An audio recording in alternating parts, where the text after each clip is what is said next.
Hey everyone, and welcome back for another deep dive. Oh yeah, this should be fun. So today we're going to be diving into the legend of the Mothman. The Mothman. Now you've probably heard whispers of this creature of the night, glowing red eyes, a wingspan that would make a condor jealous. Definitely heard the stories. Well, what's the truth behind the legend? Yeah, what is it? Well, today we're going to try to find out. Let's do it. That's right, we're exploring eyewitness accounts, dissecting theories, and uncovering the cultural impact of the Mothman legend. I think the cultural impact is one of the most interesting parts of it. It is. It really is. And it's something that we're going to be talking about a little bit later on. But first, we need to start at the beginning. Right, let's go back to the start. So our journey begins in Point Pleasant, West Virginia, back in 1966. Okay, small town, West Virginia. Small town, West Virginia. Imagine a time before the internet, before instant global communication. Right before everything went crazy. This little town was suddenly thrust into the spotlight with a series of encounters that left people baffled and terrified. Ah, so this is where it all began. This is where it all began, November 15th, near a place known as the TNT area, a former World War II munitions plant. Okay, so there's already some mystery. A little bit of mystery, right? An abandoned munitions plant. And what could go wrong? Exactly. Well, two couples, Scarberry and Millette, they had an experience that would change Point Pleasant forever. Oh, this is a famous encounter. Very famous. They saw something extraordinary, something that defied easy explanation. I've heard about this. What did they see? They described a creature unlike anything they'd ever seen, Okay. standing at least 6 feet tall, maybe even 7, with massive wings and those piercing red eyes. So this is where we get the classic Mothman image. Yes, this is it right here. Ah. But it wasn't just observing them, it seemed to be actively pursuing them. Oh, so it wasn't just a passive sighting. No, it was chasing them. Oh, And yeah. pursue them. It did. The creature allegedly chased their car at speeds exceeding 100 miles per hour. 100 miles an hour. 100 miles an hour. Try to put yourself in their shoes, driving through the darkness, knowing something inexplicable is on your tail. I don't think I could handle that. I don't think I could either. It's the kind of encounter that would make anyone a believer, wouldn't you say? Oh, yeah, I think so.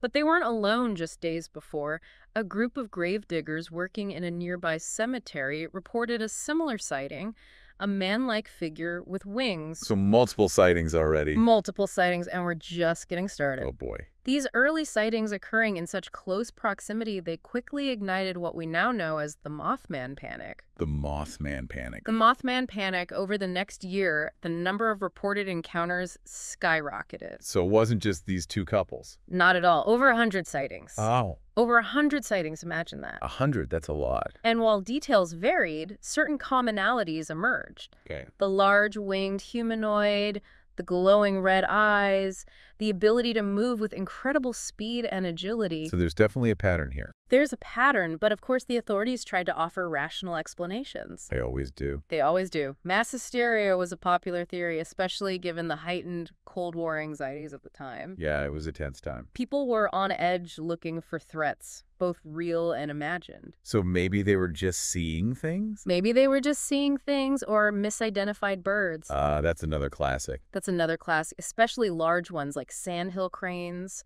They've got a wingspan that could easily startle someone in the dark. Yeah, those things are huge. And they do have those red markings around their eyes. Right.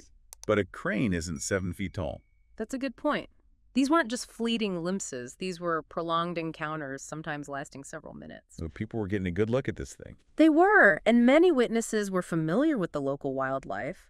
Could they really mistake a crane for a 7-foot-tall humanoid? It does make you wonder. It really does. And then there were the whispers of even stranger occurrences during that time. Okay, what else is going on? People started talking about mysterious figures in black suits, the infamous men in black allegedly visiting witnesses and warning them to keep quiet. Oh, this is where it gets really weird. This is where it takes a turn from the potentially explainable into the truly bizarre. That men in black element injects a layer of conspiracy and government cover-up that's hard to ignore. You can't help but think there's something more to it. Is it possible that the authorities knew more than they were letting on? Maybe they did. And then you have the UFO sightings, strange lights in the sky, and even reports of animal mutilations. It was like Point Pleasant had become a magnet for all things unexplained. Wow, what was in the water there? You have to wonder, right? But there's one event that really cemented the Mothman's image in the public consciousness, the tragic collapse of the Silver Bridge. Ah, yes, the Silver Bridge. On December 15th, 1967, the Silver Bridge connecting Point Pleasant to Gallipolis, Ohio, collapsed during rush hour. That's terrible. It was a horrible tragedy. The bridge was packed with people heading home from work, holiday shopping, going about their daily lives. Just ordinary people. Just ordinary people. The official cause was a failed eye-bar in the suspension chain, a seemingly mundane structural flaw. So just a tragic accident. But for many, the timing was too chilling to be mere coincidence. Could the Mothman sightings have been a warning, a harbinger of the impending disaster? That's where the whole omen of doom idea comes from. This is where the creature's image as an omen of doom truly takes hold. And it's a powerful image. It is, and let's be honest, that narrative, the creature as a harbinger of doom, is far more compelling than a faulty eye-bar, isn't it? It's definitely more interesting. It taps into our deepest fears about the fragility of life and the forces beyond our control. It makes you think about your place in the universe. It does. The human mind seeks patterns and meaning even in chaos. We try to make sense of things. We do, and in the face of tragedy, it's natural to search for an explanation, something or someone to blame, even if that someone is a mysterious winged creature. We need someone to blame or something to blame. So how do we make sense of all of this? How do we reconcile the rationale with the unexplained? Well, over the years, several theories have emerged. Let's hear them. Some more grounded in reality than others. Let's start with the most logical explanation: misidentified wildlife. Okay, back to the birds. Back to the birds, as we discussed earlier. Sandhill cranes, with their size and those red markings, could easily be mistaken for something more sinister in the right conditions. Right, especially at night. Especially at night. But what about owls? Owls? Their large reflective eyes can appear intensely red when illuminated. I have seen that. And their silent flight could certainly create an eerie spectacle. Oh yeah, they just appear out of nowhere. Owls, cranes, even a large heron taking flight in the twilight. It's easy to see how fear and adrenaline could distort perception. Fear can make you see things. It really can.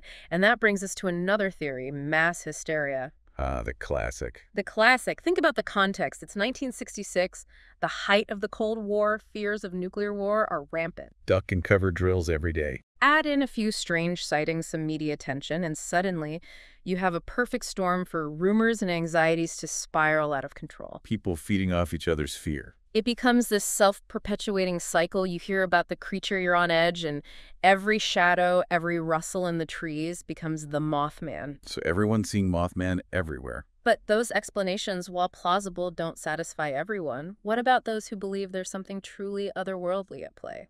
What about the true believers? For them, the misidentified bird or mass hysteria theories just don't hold water.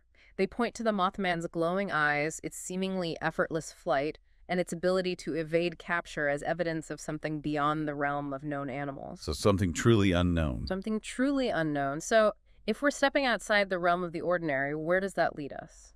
Well, that opens up a whole lot of possibilities. It does. You've got theories ranging from interdimensional beings to time travelers. Interdimensional beings, time travelers. Some even believe it could be an extraterrestrial visitor, which ties into the whole Men in Black narrative. Now things are getting interesting.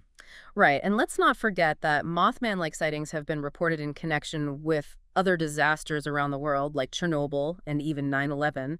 This adds fuel to the fire for those who believe it's a harbinger of doom, a creeper that appears when tragedy is about to strike.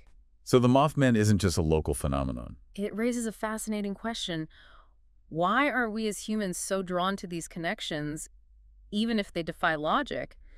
Is it our desire to find meaning in chaos, or is there something more to these seemingly impossible synchronicities? I don't know, but it's a question worth asking. It is. And speaking of exploring, there's one more theory we need to discuss, one that circles back to that abandoned TNT area where the first sightings took place. Oh yeah, back to the TNT area. The government experiment theory. Okay, this is a good one. The proximity of the TNT area, a site with a history of munitions and chemical testing, has led some to speculate that the Mothman might be the result of something gone wrong. A mutated creature, perhaps accidentally released into the environment. So government experiment gone wrong. This theory definitely taps into our fascination with the unknown consequences of scientific exploration. There are always consequences. But even if it's just speculation, it forces us to confront the potential consequences of meddling with forces we might not fully understand. We don't always know what we're messing with. So whether the Mothman was a creature of flesh and blood, a figment of our collective imagination, or something in between, its story compels us to ask deeper questions about our place in the universe and the forces that shape our lives. It makes you think about the big picture. And those deeper questions are what we'll be grappling with as we continue our deep dive into the Mothman legend.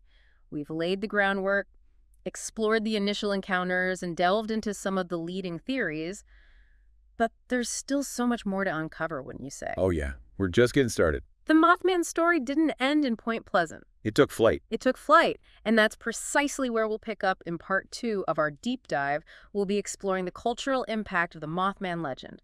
From books and movies to festivals and museums, you won't want to miss it. I'm definitely looking forward to that. You know, it's amazing how a story that starts in a small town can become such a cultural phenomenon. It really is almost like it takes on a life of its own. Exactly, and the Mothman's a perfect example of that. So how did this local legend from Point Pleasant become so widespread? Well, I think a lot of it has to do with the way the story was told and shared. Okay, so the storytellers are important. Absolutely. And one of the most influential storytellers when it comes to the Mothman is John Keel. John Keel, the author of the Mothman Prophecies. That's the one. He was a journalist and paranormal investigator, and he really dug deep into the Mothman sightings, connecting them to other strange phenomena like UFOs and Men in Black. So he wasn't just rehashing the same old stories, he was adding new layers to the mystery. Right. He was trying to find the bigger picture to understand the connections between these seemingly unrelated events. And that's what makes the Mothman legend so fascinating. It's not just about a creepy creature, it's about the search for meaning in the face of the unknown. It's about pushing the boundaries of our understanding, exploring the possibilities that lie beyond the realm of the ordinary. And Keel's book wasn't just a one-off.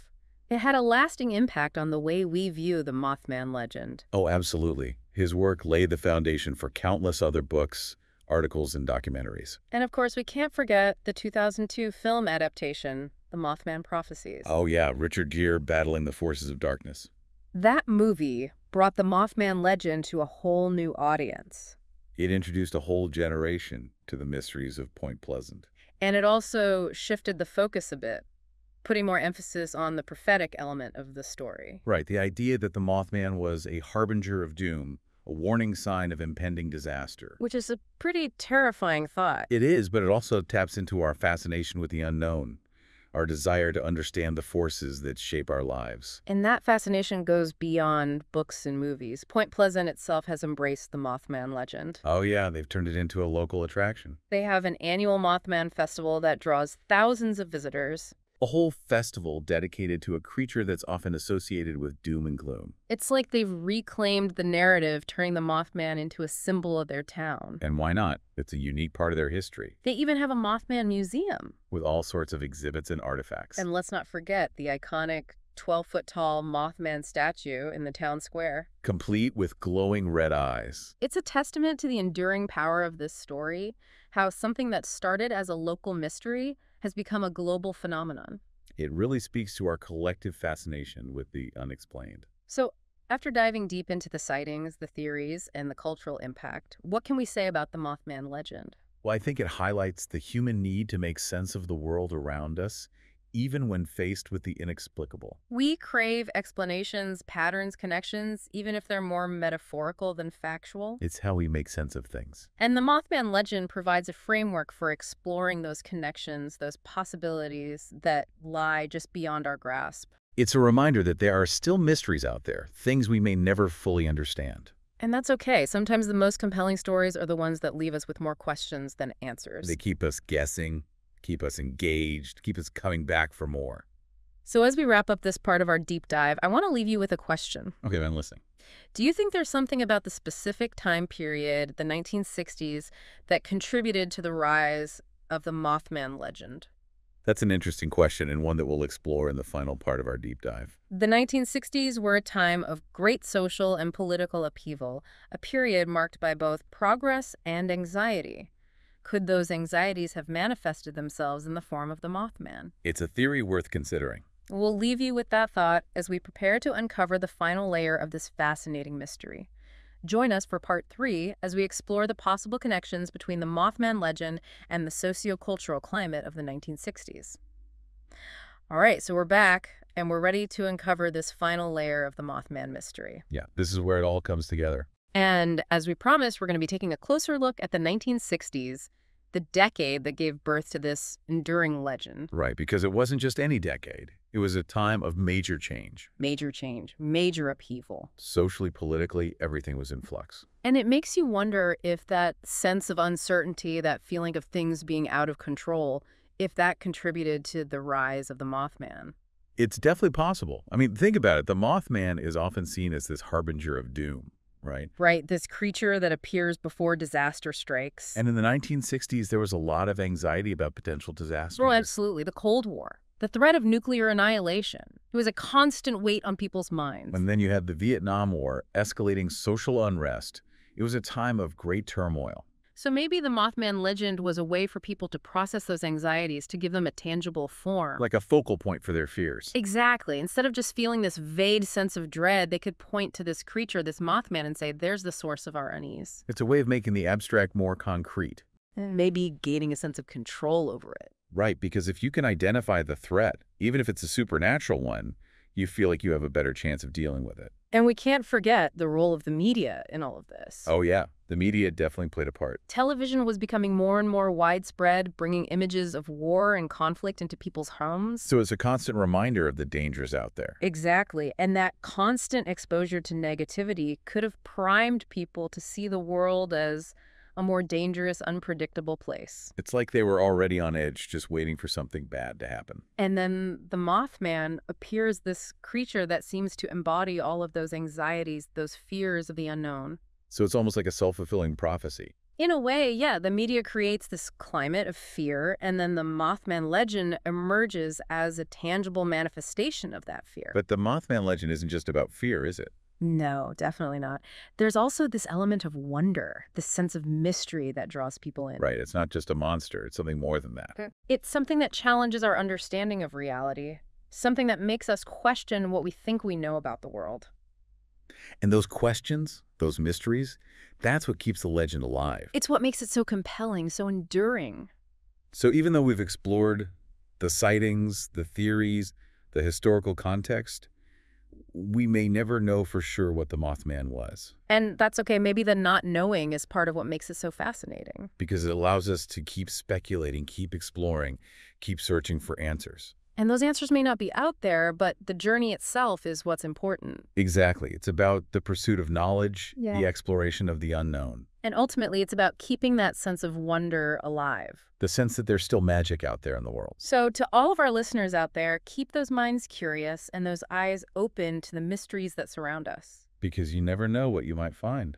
And on that note, we're going to wrap up this deep dive into the legend of the Mothman. Thanks for joining us. It's been a fascinating journey. Until next time, keep exploring, keep questioning, and keep that sense of wonder alive. See you all next time for another deep dive.